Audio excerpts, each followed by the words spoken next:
to a couple of prepared statements that were submitted to us. It's my pleasure to share with you words of Congressman Ed Royce.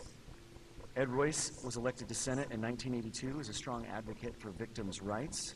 He wrote the Interstate Stalking Punishment and Prevention Act in 1996 and was also active in passing Amber Alert legislation.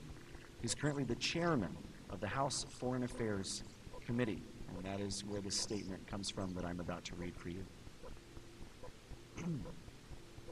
While many praise Burma for the political steps it has taken to reform its repressive government, I am gravely concerned with the ongoing violence and widespread human rights abuses being committed against its minority communities.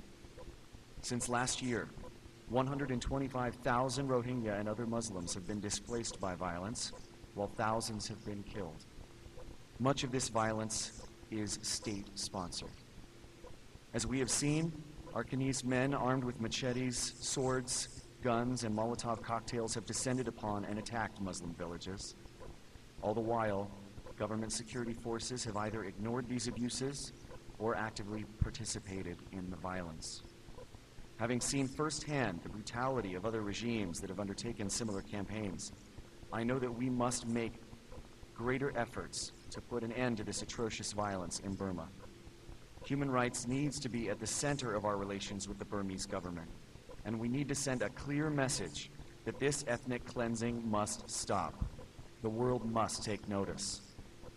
I am equally concerned with the administration's desire to pursue military-to-military relations with the Burmese government.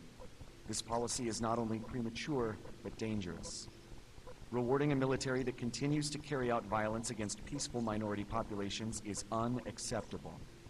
In Congress, I will remain committed to pressing for greater human rights for Rohingya Muslims and all other communities that face severe persecution and murderous attacks in Burma. The words of Ed Royce, Chairman of the Foreign Affairs Committee.